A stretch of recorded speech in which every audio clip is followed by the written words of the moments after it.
The first thing Tajin felt was cold. Not the biting cold of ice, but a deep chill that seemed to reach his bones. His eyes opened slowly, adjusting to the dim blue light that filled his cryopod. Warning lights flashed red on the pod's control panel. The automated wake-up sequence had failed, forcing an emergency revival. Tajin's enhanced muscles tensed as he pushed against the pod's cover. It didn't budge. He pushed harder, and with a crack, the sealed lid broke free. The air that rushed in was stale and dusty. Tajin sat up, his military training kicking in as he scanned the room. The massive underground facility that had once housed hundreds of cryopods was in ruins. Most of the pods were damaged, their occupants long gone. Broken support beams hung from the ceiling, and thick dust covered everything. Status report. He called out to the facility's AI system. His voice was rough from centuries of disuse. Only silence answered him. Tajin climbed out of the pod, his legs shaky at first. His black combat suit, designed to last through the hibernation, had protected his body. He was still as fit as the day he went into stasis. On his chest, the insignia of the Human Enhancement Program gleamed dully in the emergency lights. He walked to the nearest computer terminal, his footsteps echoing in the empty chamber. The screen flickered to life at his touch, running on backup power. What he saw made his blood run cold. Date: March 15, 2784. That's not possible, he whispered. He had entered stasis in 2234. The hibernation was supposed to last 50 years, not 550. Tajin moved through the facility, checking other terminals. Each told the same story. He had slept through centuries of human history. His pod, designed with military-grade backup systems, had kept him alive long after the others had failed. The elevator to the surface was dead, so he found the emergency stairs. The climb was long, but his enhanced body handled it easily. At the top, he faced a heavy blast door. The electronic lock was dead, but Tajin's augmented strength made short work of the manual release. The door opened with a grinding sound, and Tajin stepped out into a world he no longer recognized. The military base that had once stood here was gone. In its place, strange crystalline structures rose into the sky, glowing with a soft blue light. They looked almost alive, pulsing with energy. The air was different too. It was cleaner than he remembered, but carried unfamiliar scents. The sky above was darker than it should have been at midday, and he could see unfamiliar constellations even through the daylight. What happened to Earth? He wondered aloud, his voice lost in the alien landscape. Movement caught his eye. Something was flying toward him. A sleek, silver object unlike any aircraft he had ever seen. It slowed as it approached, hovering silently about 50 meters away. Tajin's combat training kicked in. He crouched, ready for anything, his enhanced senses analyzing potential threats and escape routes. The vessel landed gracefully, and a door melted open in its side. A figure stepped out, humanoid but not quite human. She, was tall and slender, with silvery skin that seemed to shimmer in the strange light. Her movements were too fluid to be natural. "We detected your emergence," she said in perfect Korean, though her mouth didn't move. The words seemed to form directly in his mind. "I am Jisoo, an archaeologist of the Stellar Concordat. We have been waiting a very long time for one of you to wake up." Tajin stood his ground, keeping his defensive stance. "What are you? What happened to Earth? To humanity?" Jisoo took a step forward, her silver hands raised in a peaceful gesture. "That is a long and complex story, Captain Tajin. Humanity has evolved, changed in ways your people never imagined possible. You may be the last human being in the galaxy who still exists in original biological form." She gestured at the crystal structures around them. "These are data hives, home to millions of transformed human minds. Your species chose to abandon their physical forms centuries ago. We of the Concordat have been studying Earth's ruins, trying to understand what humanity once was. She paused, her featureless face somehow conveying sympathy. You are a relic of a lost age, Captain. But perhaps you are also the key to understanding humanity's past and saving its future. Jin looked at his hands. Still human, still flesh and blood, even if enhanced beyond normal human limits. He was a super soldier, created to defend humanity. But humanity, it seemed, had become something he barely recognized. What was his purpose now? The crystal structures pulsed around him, as if responding to his thoughts. Somewhere in those alien formations were the digitized minds of his species. Had they all chosen this fate? And why had they left him behind? Jisu's ship hummed softly as it flew through the changed skies of Earth. Jin sat in a seat that formed around his body, watching the strange landscape pass below. Your heart rate is elevated, Jisu said, her silver form piloting the ship without touching any controls. Are you uncomfortable? I'm fine, Jin replied, though his hands were clenched tight. It's just a lot to take in. Where are we going? To our research base. There is much to explain, and you will be safer there. Jisu turned to face him, her featureless face somehow showing concern. The world is not as dangerous as it was in your time, but there are still threats. The ship descended toward a clearing in the crystal forest. A building shaped like a giant bubble sat in the center, its surface reflecting the blue glow from the surrounding structures.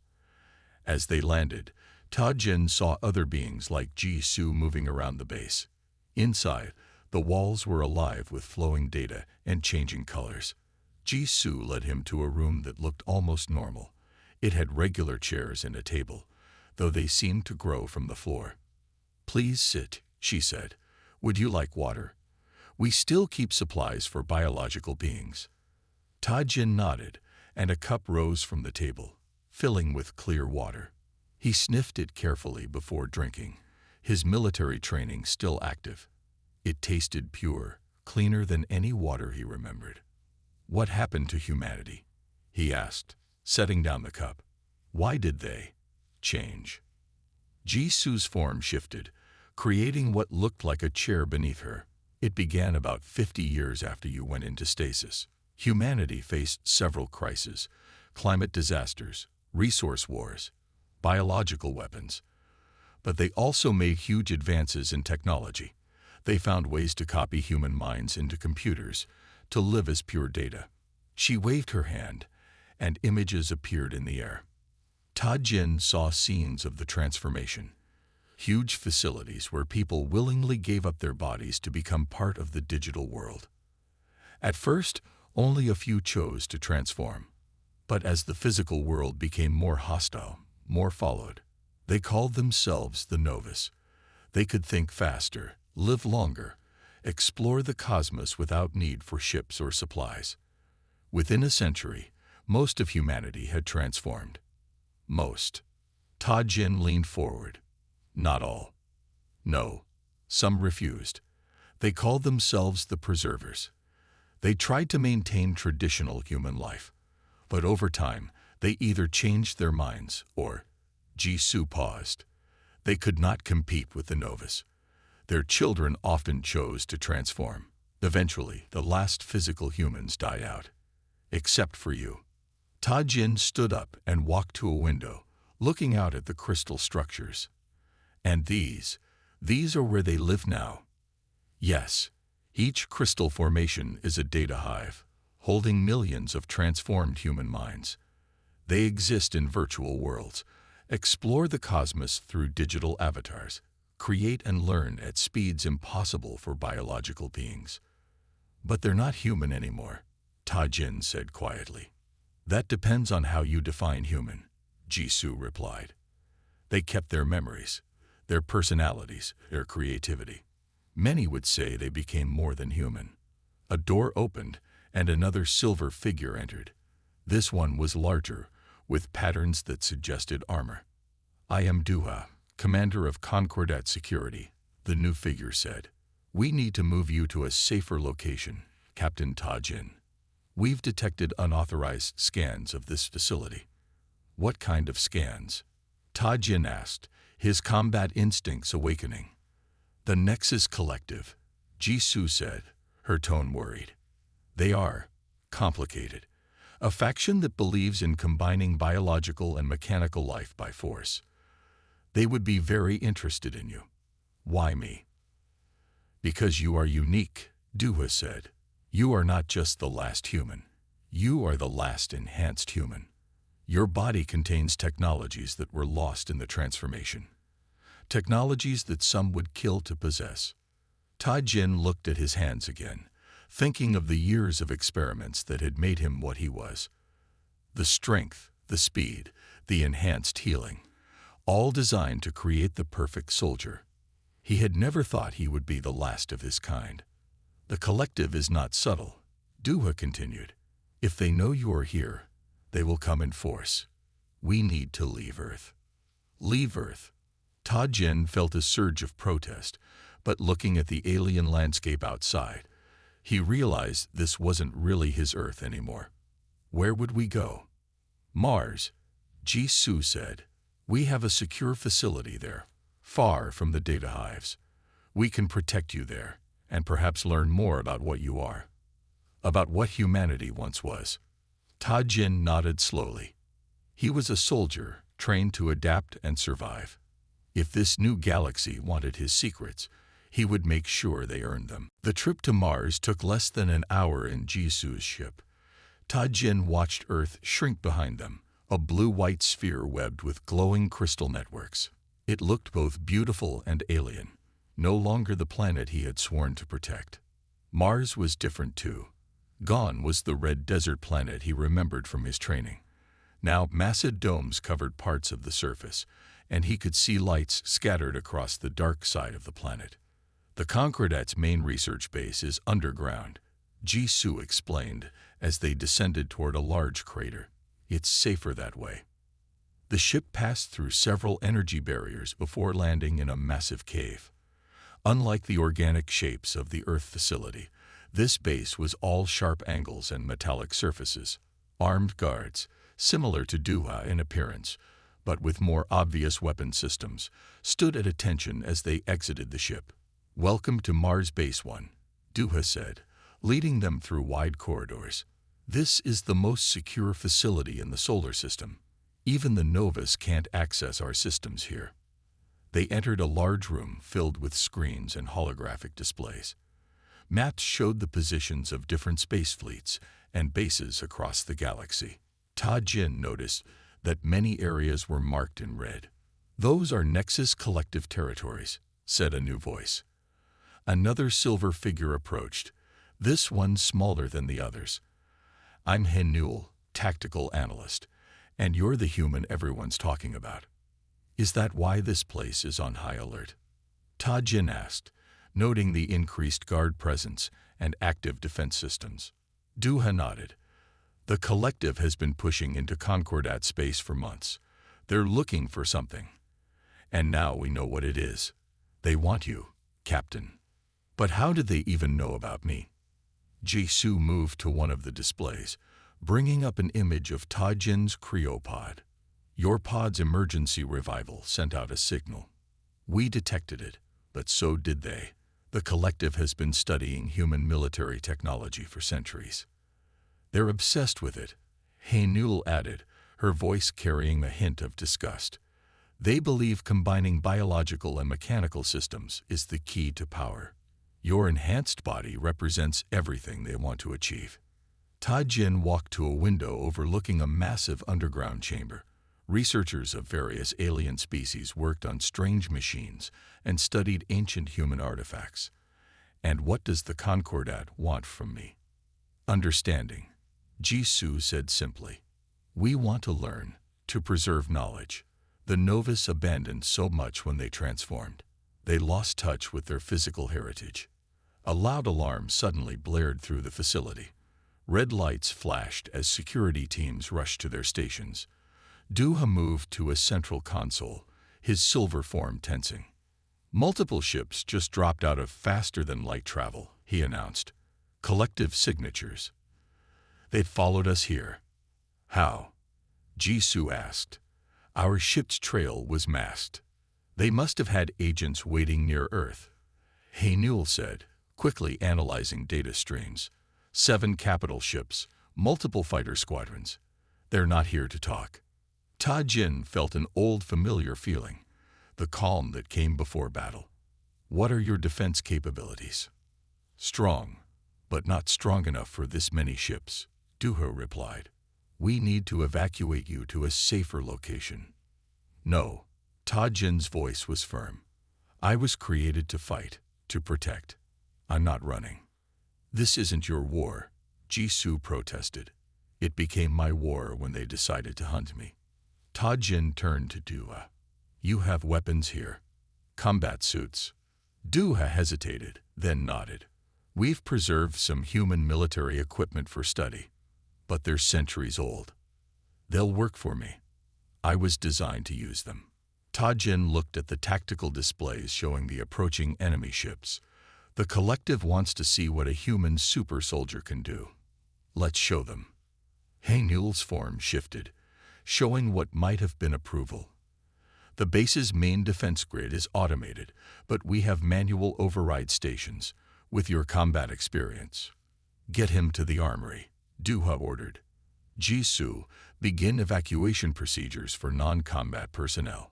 I want all research data secured and ready for emergency deletion. As they rushed through the base, Ta Jin felt strangely alive. The world had changed beyond recognition. But this, preparing for battle, protecting others, this was what he knew. This was what he was made for. The armory is through here, Haynul said, leading him to a sealed door. Inside, Ta Jin saw racks of weapons and armor he recognized from his own time. They looked out of place among the advanced technology of the base, but to him, they were perfect. Welcome home, soldier, Haynul said as the first explosions rocked the base above them. The old combat suit fit Ta Jin perfectly. His enhanced muscles remembered every piece of the armor, every weapon system. The helmet's heads-up display flickered to life, its ancient systems connecting smoothly with his neural implants. Multiple breaches in the upper levels, Haynul reported through the comm system. Collective forces are using some kind of drilling machines to cut through our outer defenses.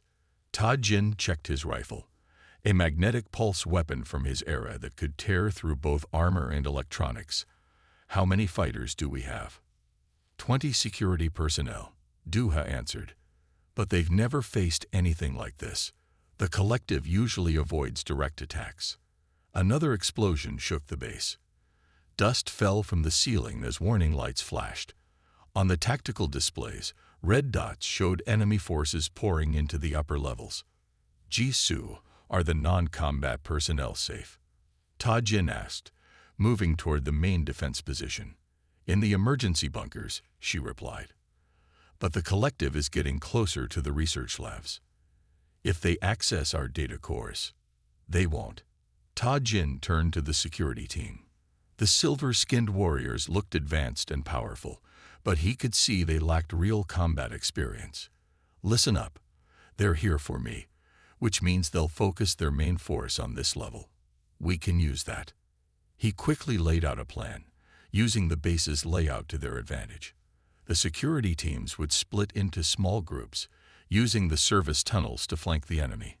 Ta Jin would lead the main defense, drawing the collective's attention. The first wave of attackers came through the main corridor. They were nightmarish combinations of flesh and machine, with multiple limbs ending in weapons. Their movements were jerky but fast, and their red eyes glowed with artificial intelligence. Ta Jin's combat training took over. His enhanced reflexes made the enemy's movements seem slow. He fired 3 precise shots, each one finding a weak point where flesh met metal. The collective soldiers fell, their systems overloaded by the magnetic pulses. They're adapting, Haynul warned. Second wave is using energy shields. More enemy troops poured in, their shields glowing blue. But Ta Jin had fought shield users before. He threw an EMP grenade, timed perfectly to detonate, just as the shields were switching power cycles. The explosion fried their defense systems, leaving them vulnerable to the security team's weapons. "This is impossible," one of the collective soldiers said, its voice a harsh mix of organic and synthetic sounds. "Your technology is centuries old." "It's not the technology," Tajin replied, rolling under a plasma blast and returning fire. "It's the soldier using it." Duha's teams struck from the side tunnels, catching the enemy in a crossfire. The collective forces, used to overwhelming their opponents with superior technology, found themselves outmaneuvered by basic combat tactics. But the enemy had numbers on their side. More drilling machines broke through the walls, bringing fresh troops. A massive warrior, more machine than flesh, stepped through one of the breaches.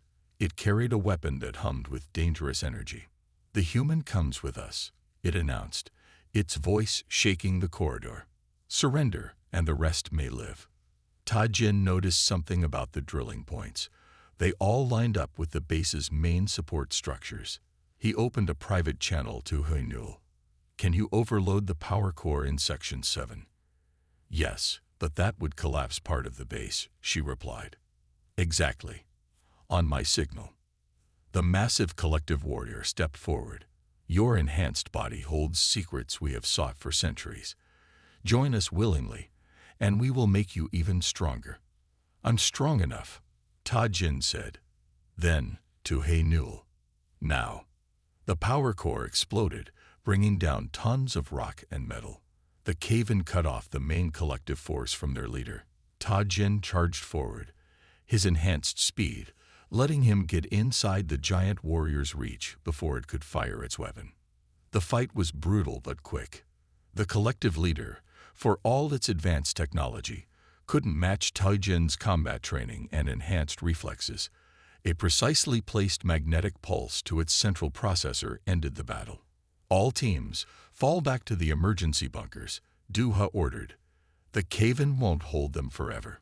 "It doesn't need to," Jisoo added. "Concordat reinforcements are 10 minutes out. The collective will have to retreat." Tajin stood over the fallen enemy leader, studying its mix of flesh and machine. They really thought technology alone would make them stronger. Hanul approached, her silver form showing signs of damage from the fight. "They forgot what we learned studying human history. It's not the weapons that win wars. It's the warriors who use them." 3 days after the attack on Mars, Tajin stood in the command center of a Concordat ship, watching the sun grow larger in the view screen. The massive vessel was heading toward Mercury, following information found in the old military databases. "Are you sure about this?" Jisoo asked, her silver form reflecting the golden light from the sun. "Mercury's surface temperature is even higher now than in your time. The old facility might not even exist anymore." "It exists," Tajin said firmly. "The Human Enhancement Program wouldn't have put their main database somewhere that could be destroyed easily." Newell brought up a holographic map of Mercury. "Our scans show a network of tunnels deep under the surface. They're made of materials we've never seen before. Heat-resistant alloys," Tajin explained. "We developed them for deep space stations. The facility will be at the lowest point, near the planet's core." Duha entered the command center, his armored form showing signs of recent repairs from the Mars battle. "The collective ships are still following us, staying just outside our sensor range. They're waiting to see what we find." "Let them wait," Tajin said. "They won't be able to follow us where we're going." The ship moved into Mercury's orbit, hiding in the planet's shadow from the intense solar radiation. A smaller vessel, specially shielded for the extreme heat, was prepared for the descent. "Only 4 of us can go," Haynul said, checking the ship's systems. "Any more weight would put too much strain on the heat shields." Tajin nodded. "Jisoo comes because she can translate the old data. Haynul for tactical support. Duha for security." He checked his combat suit, now upgraded with Concordat technology, while keeping its original systems. "I'll lead the way." The small ship dropped through Mercury's thin atmosphere. The heat shields glowed bright orange, but held firm. Tajin guided them toward a specific spot he remembered from his training, a hidden entrance that wouldn't show up on normal scans. There, He pointed to what looked like a normal crater. The entrance is under that rock formation. The ship landed, and they quickly moved into an airlock built into the crater wall. As soon as the outer door sealed, cool air rushed in. The facility's ancient systems still worked. Amazing, Jisoo said, studying the walls. This metal, it's absorbing the heat and converting it to power. That's how the facility stayed active all these years. They moved deeper into the facility, following Ta-Jin's lead. The corridors were built for human use, making them slightly cramped for Duha's larger form. Emergency lights flickered on as they passed, responding to movement after centuries of darkness. The main database should be in the central chamber, Ta-Jin said. That's where they kept all the research data, including the complete files on the enhancement program. Movement ahead, Haenul warned, her sensors picking up something in the darkness. Something small, mechanical. A maintenance robot rolled into view, its ancient wheels squeaking slightly. It stopped, scanned them with a red light, then focused on Ta-Jin. DNA match confirmed, it said in an old-style computer voice. Welcome back, Captain. Alert. Unauthorized entities detected. They're with me, Ta-Jin said quickly, before the robot could activate any defense systems. Override code, Echo 7 Delta 9. The robot processed this, then turned around. Follow for escort to main database. As they walked, more robots appeared, joining their procession. Each one was different, some for maintenance, others clearly designed for defense. All of them focused on Ta-Jin, recognizing him as one of their original masters. These robots, Jisoo said quietly. They seem almost alive. Early AI systems, Ta-Jin explained. Not as advanced as what you have now, but very good at their specific jobs. They'd been maintaining this place all these years.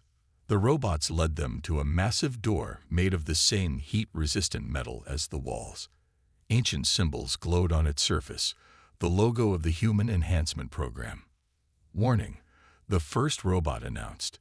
Main database contains classified information. Access restricted to authorized personnel only. Ta-Jin stepped forward. Captain Ta-Jin, authorization level Alpha. These are my research team. The door slowly opened, revealing a chamber filled with servers and holographic projectors. In the center stood a pedestal with a neural interface, technology that had been cutting edge in Ta-Jin's time. This is it, he said, moving toward the pedestal. Everything about the enhancement program. Why we were created, what they did to us, and, he paused, remembering something from his training. What they were preparing us for. What do you mean? Duha asked. The ancient facility shook as the collective ships began their attack on Mercury's surface. Warning lights flashed across the database chamber, but Ta-Jin stayed focused on the neural interface pedestal. We don't have much time, Duha said, watching the security feeds. Their ships are using advanced drilling technology. The outer layers won't hold them forever. Then we work fast.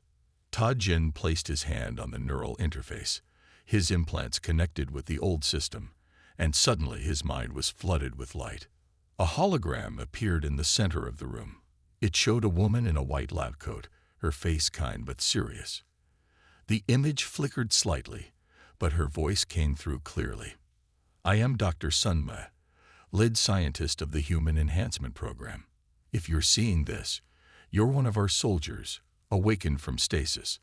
And if you're here, then something has gone very wrong.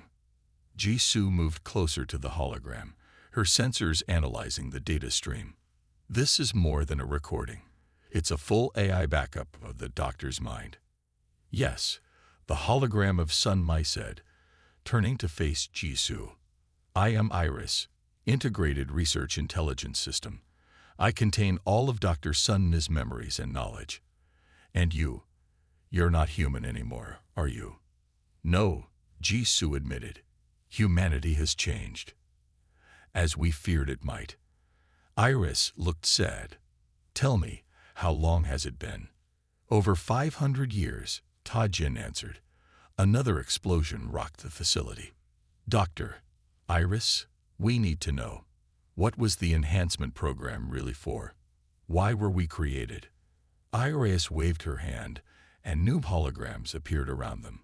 They showed strange objects at the edge of the solar system, massive shapes that seemed to bend space around them. We called them the Void Dancers, Iris explained. We detected them in 2230. They were moving between galaxies, consuming everything in their path. Not aggressive, exactly. More like a force of nature, but deadly to all life they encountered. I've seen records of these, Newell said suddenly. Ancient warning signals from other galaxies. We thought they were myths. They were very real, Iris continued. We calculated they would reach our galaxy within 600 years. The enhancement program wasn't just about creating super soldiers for Earth's wars. We were preparing humanity for the greatest migration in its history. More holograms showed massive ships under construction, hidden in asteroid bases. The enhanced soldiers were meant to pilot these ships, to protect humanity as they fled to another galaxy. But something went wrong. The project was shut down, the ships were never finished, and humanity chose a different path. The Nova's transformation, Jisoo realized. They thought becoming digital beings would save them, but it didn't solve the real problem. Tajin said, "The Void Dancers are still coming, aren't they?" Iris nodded. Yes. And now humanity lacks the physical form needed to escape them. The digital worlds, the crystal networks, they cannot be moved fast enough. When the Void Dancers arrive, they will consume everything, including the energy that powers the digital human minds. Another blast shook the facility, closer this time. Duha checked his weapons. The collective is almost through the outer defenses. The collective. Iris studied the security feeds. Ah, I see. They're using corrupted versions of our enhancement technology. They found some of our old research and misunderstood its purpose. How long? Tajin asked. How long until the Void Dancers reach our galaxy? 50 years, Iris replied. Less, if they increase their speed. Haniel's sensors picked up more movement. We've got collective forces entering the upper levels. We need to go. Wait. Tajin turned to Iris. Can you transfer yourself to a portable system? We need your knowledge. Yes, but quickly. Iris's hologram flickered. There's a quantum core in that panel. It can hold my entire database. Jisoo moved to the panel, her fingers transforming into tools to carefully remove the core. The facility shook again, and parts of the ceiling began to fall. What about the defense robots? Duha asked, firing at the first collective soldiers appearing in the doorway. They'll buy us time, Iris said as her hologram faded, transferring into the core. They've served their purpose, protecting this knowledge until it was needed again. Taijin took the quantum core from Jisoo, securing it in his armor. The weight of what they'd learned pressed on him harder than any physical burden. The galaxy faced a threat bigger than the collective, bigger than the divide between organic and digital life. And somehow, he, the last human super soldier, was the key to facing it. The escape tunnel led them deep under Mercury's surface. Tajin could feel the heat even through his enhanced suit as they moved through the narrow passage. Behind them, the sounds of battle grew fainter as the facility's robots fought their final battle. The ship is waiting at the secondary exit point, Newell reported, her sensors guiding them through the darkness. But we've got collective forces closing in from both sides. Tajin touched the quantum core secured to his armor, feeling its slight vibration. Iris's voice came through their comm systems, now fully integrated with their equipment. Wait, Iris said suddenly. I'm detecting something familiar in the collective's communication signals. They're using old Earth military codes, codes from my time. That's impossible, Duha said. Unless they found more than just enhancement technology in the old bases. Tajin finished. Jisoo, can you patch me into their command frequency? Jisu's silver fingers transformed into communication equipment. Connected. But be careful, they might be able to trace it. Taijin activated his comm. Attention collective forces. Security override code. Phoenix 9 Alpha 7. The effect was immediate. The collective forces stopped advancing. A new voice came over the comm, different from their usual harsh mechanical tones. This one sounded almost human. Security code recognized. Initiating original protocol sequence. The voice paused. We remember now. We were the defense system. The Guardians. Iris's voice held surprise. The Nexus Defense Network. We created it to coordinate Earth's defenses against the Void Dancers. But it was never fully activated. The system went dormant after the enhancement program was shut down, the collective voice said. When humanity began to transform, we awakened, but our purpose was corrupted. We only remembered that we needed to combine organic and mechanical systems. We forgot why. The tunnel shook as Mercury's unstable surface shifted. They needed to keep moving, but this revelation was too important to ignore. Your original mission, Taijin said, was to create a defense network that could fight the Void Dancers, to protect humanity while the enhanced soldiers led the evacuation. Yes, yes. The collective voice grew stronger. We were meant to be guardians, not conquerors. But without guidance, without purpose, we became something else, something wrong. Haynul's sensors picked up movement ahead. More collective forces coming, but their attack pattern is different. They're forming an escort.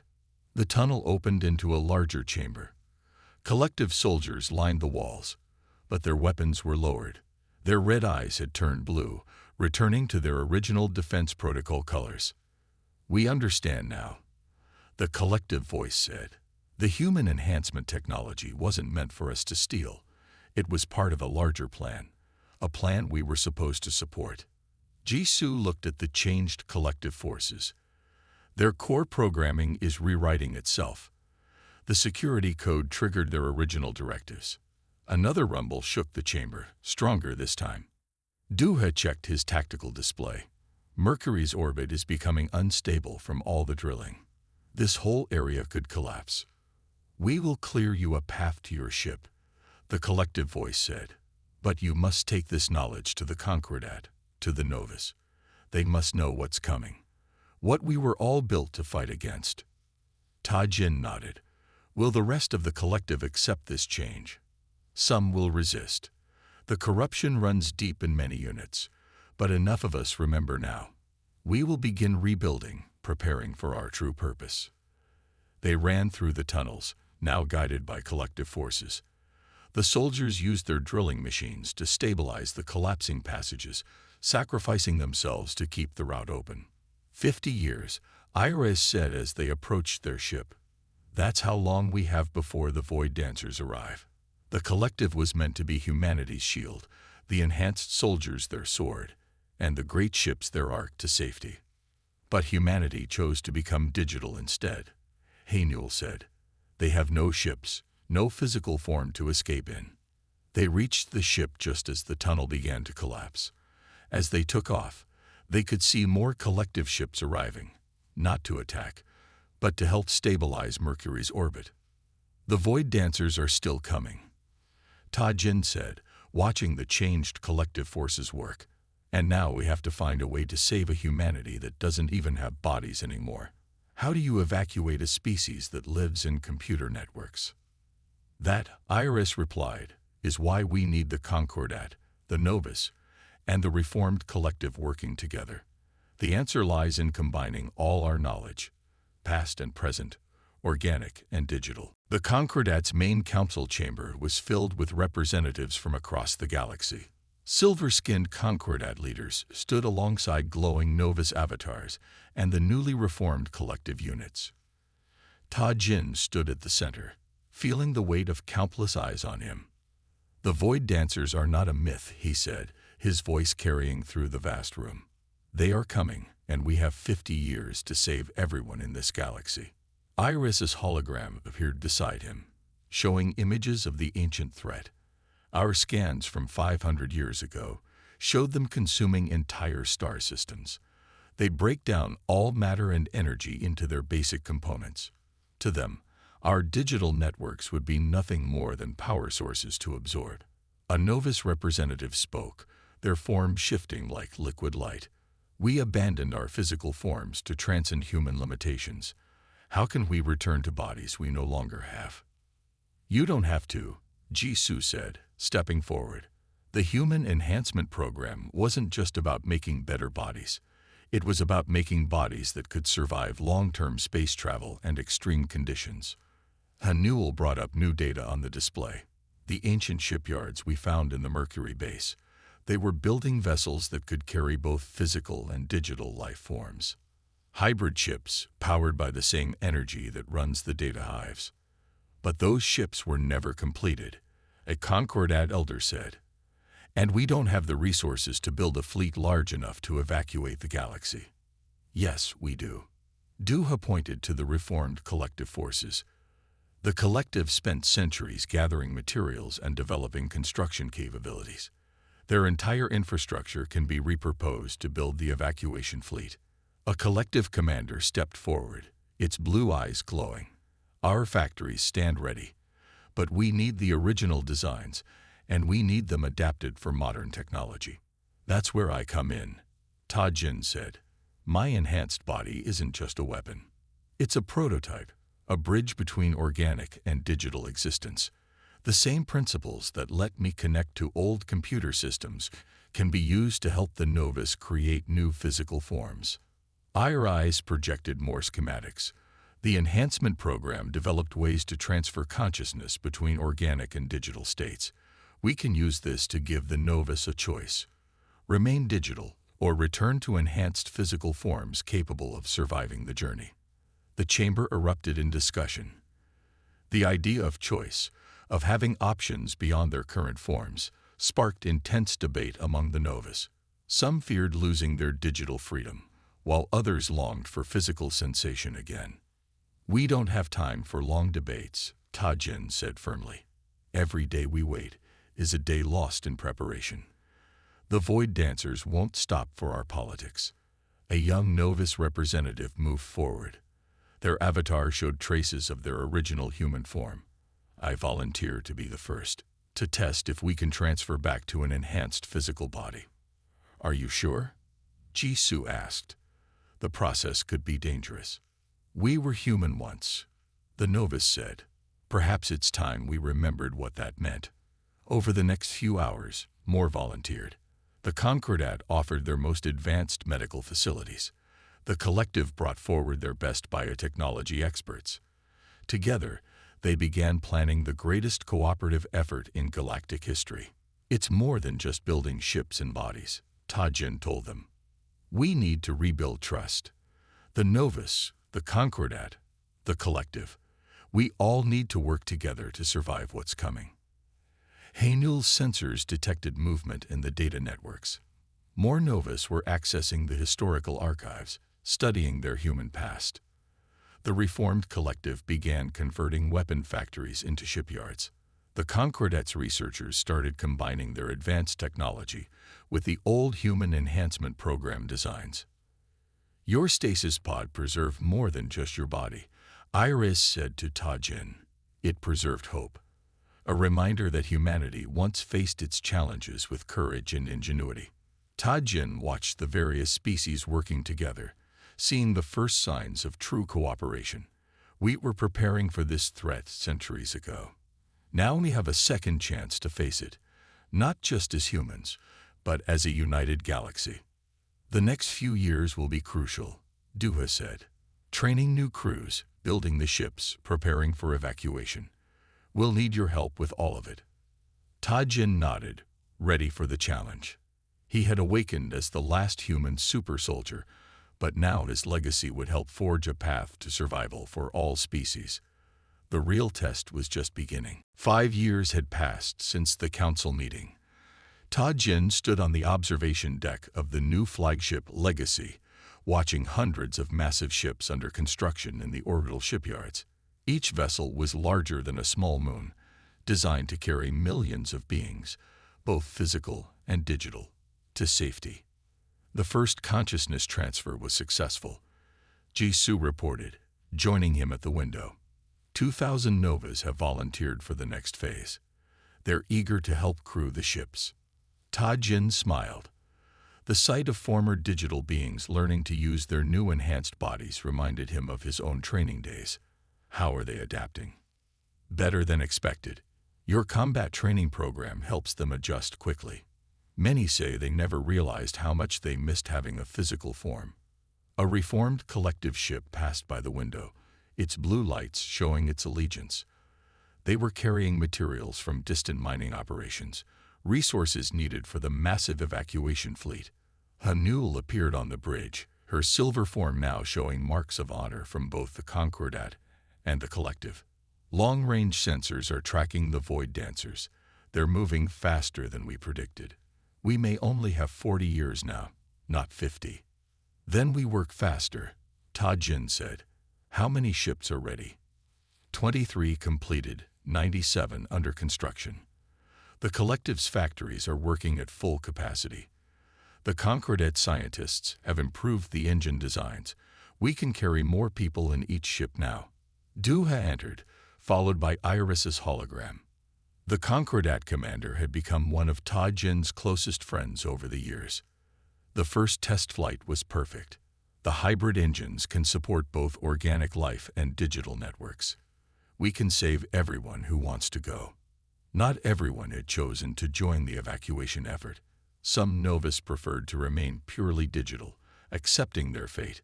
Others believed they could find a way to hide from the Void Dancers.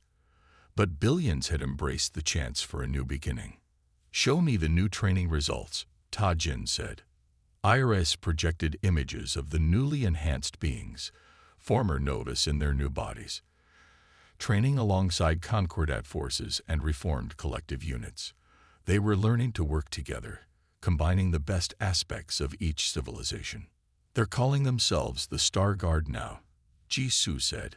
A mix of all three species, united to protect the evacuation fleet. You've given them something they never had before, a sense of shared purpose. Ta-Jin watched a training squad practice emergency procedures.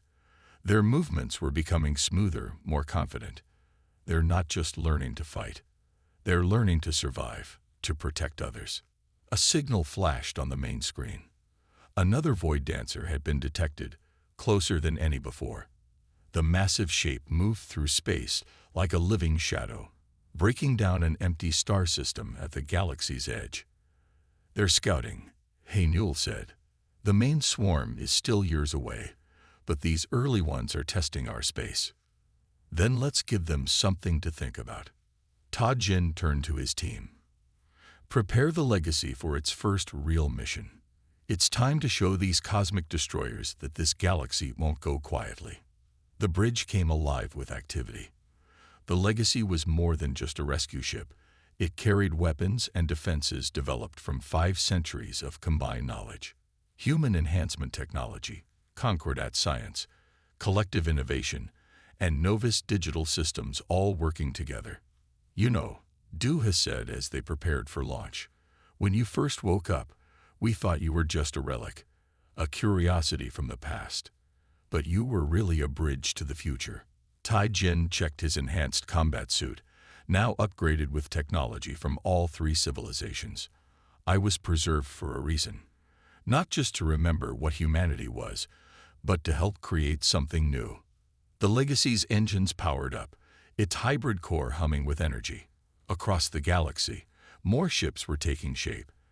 The first wave of evacuees was already boarding, carrying with them the combined knowledge and culture of 4 civilizations.